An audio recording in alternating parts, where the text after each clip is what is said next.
সুপ্রভাত বন্ধুরা, চলে আসলাম নতুন দিনে নতুন আর একটা ভিডিও নিয়ে।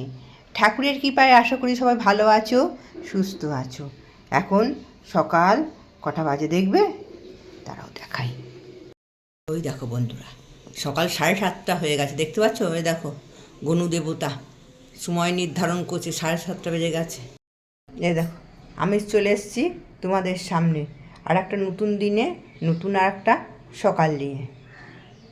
শিউলি ফুলগুলো গাছে চিটে বসে রয়েছে, 7:30 বাজে, তাও এখনও পড়ছে না। হ্যাঁ, অনেকক্ষণ ধরে গাছ নাড়ালাম, পড়লো না, পালিয়ে আসলাম। এক গাছ শিউলি ফুল ফুটে রয়েছে। ঠাকুরকে এখনও গুরুদেবকে ফুল দিতে পারিনি, 2-4টে পেয়ে রয়েছে, নিচে গুরুদেবকে দিয়ে আসলাম। নিচে ওই যে নিচের ঘরে কটা ফটো আছে, ঠাকুর যখন রয়েছে, ফুল যখন রয়েছে, দিয়ে আসলাম। দেখি ওপরে গুরুদেবকে চা খাওয়া হয়ে গেছে। আজকে সকালে ইষ্টবিতি প্রার্থনা নাম ধ্যান সব হয়ে চা খাওয়া হয়ে গেছে। যে ফুলগুলো তুলতে গেলাম, ফুলগুলো একদম কুড়িয়েই পাড়া হয়ে আছে। জবা ফুল তো ফুটছেই না, 2-1টা যা ফুটছে। আর এর মধ্যে তাই শিউলি ফুলগুলো গাছ ভর্তি হয়ে রয়েছে, পড়ছে না। গাঁদা ফুলের মালা কিনে আনতে বললাম কটা, ঠাকুর রয়েছে এতগুলো, 5টা কিনে আনলে এখন করে অনেক দিনই দেওয়া যায়, 5-6টা কিনে আনলে দামও কম। তো এখন সকালের কাজ সব হয়ে গেছে, কাজকর্ম সব কমপ্লিট হয়ে গেছে। ওপরে তুলসী তলায় যাই, জল দিয়ে আসি, জল দিয়ে এসে তারপরে ঠাকুর পুজোটা করব। আজকে বুধবার, কালকে কোনো ভিডিও ছাড়িনি, পরশুদিন করিনি তো, ভিডিওটা কালকে ছাড়াও হয়নি। দেখো বন্ধুরা, দেখতে পাচ্ছ, এটা হচ্ছে একটা রুটি। এই দেখো রুটি কাককে দেবো। কাককে সকালবেলা রুটিটা রেখে দিই, একটা রুটি করে রেখে দিই, সকালে তার করা সম্ভব হয় না। হ্যাঁ, ওই রাত্রিবেলায় করে রেখে দিয়ে এইবারে দেবো। চলো, রোদে দাঁড়িয়ে থাকতে ভালোই লাগছে, কিন্তু দাঁড়াবো কী করে বন্ধুরা। এই সাদা ফুল দুটো তুলে নিয়ে যাই, দুটো হয়েছে তুলে নিয়ে যাই। এই কাককে দিয়ে দিলাম রুটি ছিঁড়ে, কাকে এসে খেয়ে নেবে। জল দিই, ওখানে আছে, মালসা আছে, মালসায় জল দিই, বাটিতে জল আছে, মালসাতে একটু জল দিয়ে দিই বন্ধুরা। হ্যাঁ, দেখো এই গাছটা কী সুন্দর পাতা বেরিয়েছে, ওই সাদা গোলাপটা, ওই ওষুধটা দিয়েছিলাম, ওষুধটা দেওয়াতে পাতাগুলো ভালোই বেরিয়েছে, দেখতে পাচ্ছি পাতাগুলো ভালোই বেরিয়েছে। চন্দ্রমল্লিকাগুলো নিচে একটা ওইখানে চন্দ্রমল্লিকা গাছ আছে।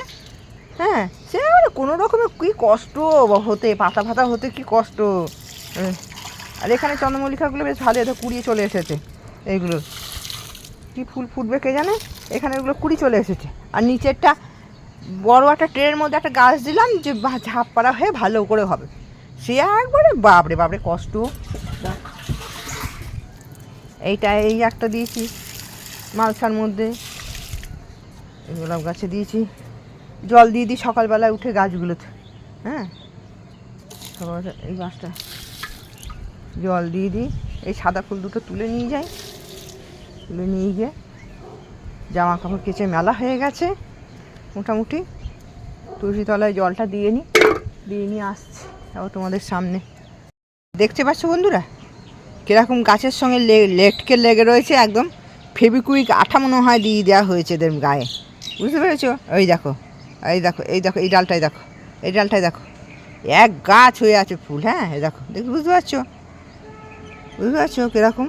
হ্যাঁ, এ কখন পড়বে কে জানে। স্থলপদ্মগুলো দেখবে, স্থলপদ্মগুলো দেখো কোথায় হয়েছে, দেখো ওই দেখো কোথায় কোন দেশে হয়েছে, দেখো মানে এমন উপরে হয়েছে।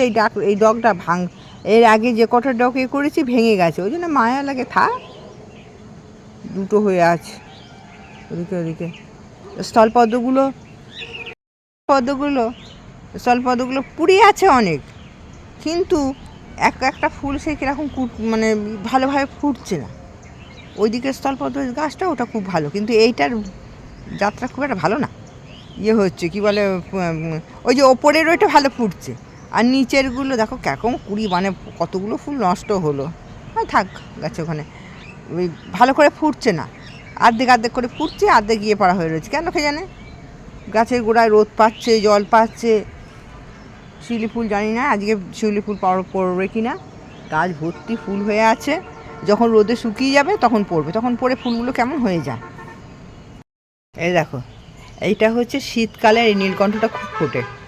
এই গরমকালে কিন্তু এটা ফুটবে না, গরমকালে অতটা ফোটেই না, একটা দুটো বাই চান্স, কিন্তু শীতকালে ভালোই ফোটে। তবে সেদিনকে ওষুধ দিয়েছি, রোজ জল দিচ্ছি, নিচে কটা ফুটছে আর এই উপরে এই গাছটায় কটা ফুটছে।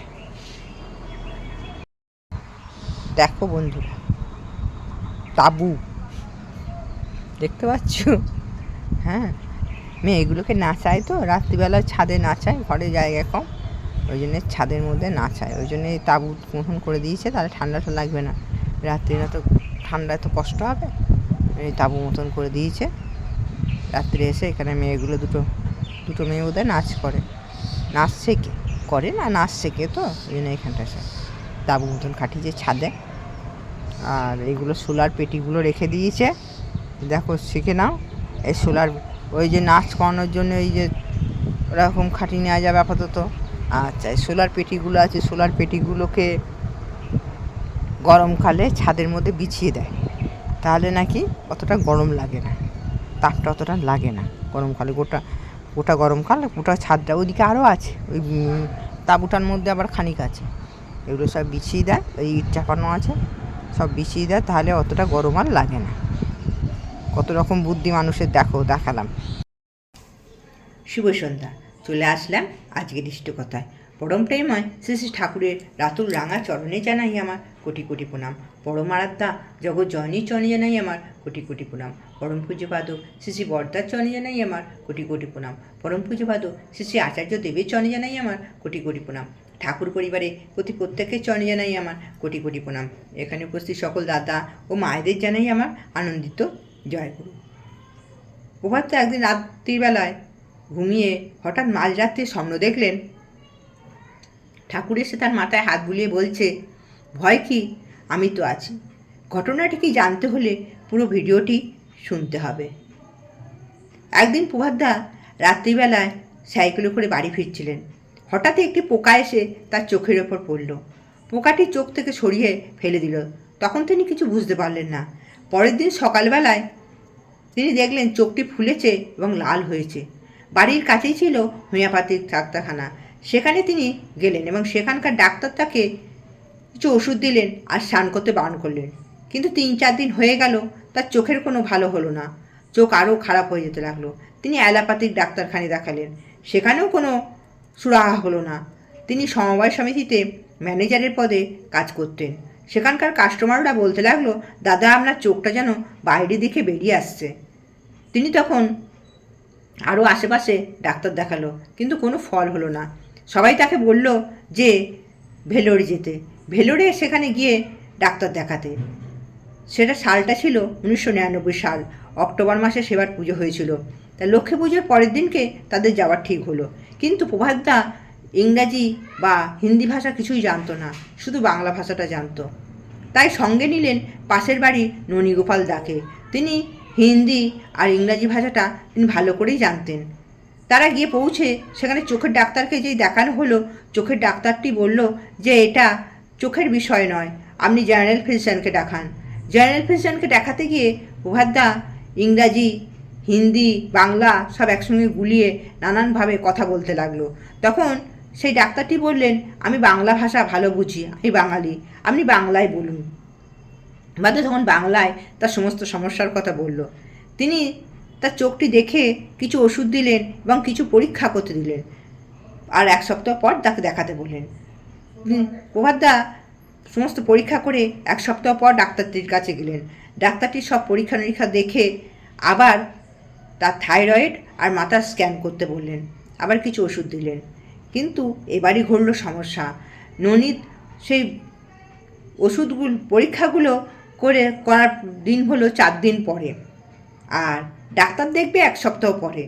আর ননীতা বাড়ি ফিরে আসতে হবে, কারণ তার 5 দিন পরেই তার বাবার বাৎসরিক। যেহেতু ওয়াদা যেন ভীষণ অসুবিধায় পড়ে গেলেন, তার দারুণ চিন্তা হতে লাগলো, কি করবেন এবার তিনি। ওয়াদা ননীদাকে বললেন, কোনো বিকল্প ব্যবস্থা কি করা যাবে না? ননীদা আমাদের তখন মোবাইল ফোন তখন ছিল না তখনকার দিনে। তখন ননীদা বুথ থেকে ফোন করে কয়েন দিয়ে পয়সা দিয়ে ফোন করলো। ফোন করে তিনি জানতে চাইলেন বাড়িতে কোনো রকম ব্যবস্থা কি করা যাবে নাকি। বাড়ি থেকে খবর গেল যে না, কোনো রকম ব্যবস্থা করা যাবে না, তাকে ফিরে আসতেই হবে। ননিদা বাড়ি ফিরে আসার আগে সেখানকার পাশের কামরায় এক মেদিনীপুরে একটি ছেলেকে বলে আসলেন উহার কোনো সুবিধা অসুবিধে যেন তিনি দেখেন। এই বলে ননিদা বাড়ির উদ্দেশ্যে রওনা হলেন। বাড়ির উদ্দেশ্যে রওনা হয়ে তিনি চলে আসার পরে উহারদা ঘরে গিয়ে শুয়ে পড়ে ঠাকুরের খুব নাম করতে লাগলেন। বড় অসহায় হয়ে মনে হলো তাকে। নাম করতে করতে আধ ঘন্টা পর তার মনে হলো না, ননিদাকে ফিরিয়ে আনতেই হবে। এই না তো বিদেশ বুঝে আমার কিছু হলে আমি কাকে কি বলবো, কার কথা কিভাবে বুঝবো, এই মনে মনে ভাবতে ভাবতে ছুটল বাস স্ট্যান্ডে ননিদাকে ফিরিয়ে আনার জন্য। বাস স্ট্যান্ডে গিয়ে দেখলো ননিদা যে বাসে যাবে সেই বাসটা ছেড়ে বেরিয়ে চলে গেছে 5 মিনিট আগে। তিনি অসহায়ভাবে খুব মুখে বেদনা নিয়ে বুকে তিনি ফিরে আসলেন লজে এসে দেখলেন লজের গেট বন্ধ হয়ে গেছে। সেখানকার দারোয়ানকে অনেক অনুরোধ করার পরে ঢুকতে দিল, অনেক বকাঝকা করলো। ঘরে গিয়ে তিনি শুয়ে পড়লেন কাঁদতে কাঁদতে, অঝরে কাঁদতে কাঁদতে। খুব কষ্ট হচ্ছে তার, খুব অসহায় লাগছে। কাঁদতে কাঁদতে ঘুমিয়ে গেছে কখন তার খেয়াল নেই।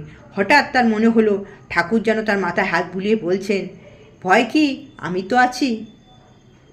পরের দিন সকালবেলায় ঘুম থেকে উঠে ইষ্টভীতি করে ঘর থেকে বেরিয়ে এসে দাঁত মেজে মুখ ধুচ্ছে তখন পাশের ঘরের এক ভদ্রলোক তাকে ডেকে পাঠালেন। এ বাবু, এদিকে এসো তো। তার ঘরে যেতেই তার মেয়ে তাকে চা দিল। দুজনকেই, বাবাকে সেই দাদাটি প্রভাতদাকে চা দিল। দুজনে চা দেওয়ার সঙ্গে সঙ্গে সেই ভদ্রলোকটি বললেন চা খাও। তাদের অনেক কথাবার্তা হলো। ভদ্রলোকটি বলল, তুমি জানা গেল তিনি আসাম থেকে এসেছেন। ভদ্রলোকটি জিজ্ঞাসা করলো, তুমি বিড়ি খাও? বললো যে হ্যাঁ, তোমাদের ঘর থেকে বিড়ির ধোঁয়া বেরোতে দেখেছি, বিড়ি বেশি খেও না।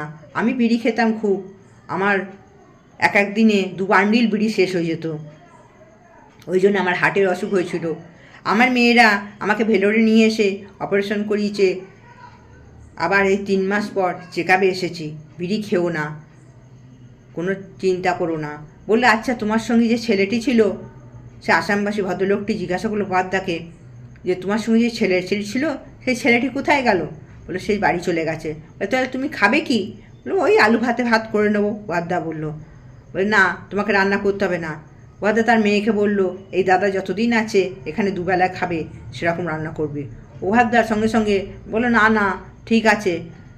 ওহাদ্দাকে একরকম ধমক দিয়ে থামিয়ে দিলেন সেই আসামবাসী ভদ্রলোকটি।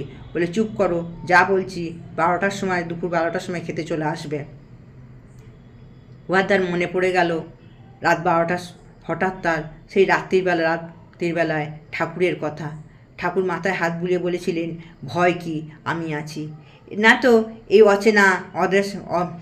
অচেনা বিদেশ ভুবে কে এরকম সাহায্যের হাত বাড়িয়ে দেবে।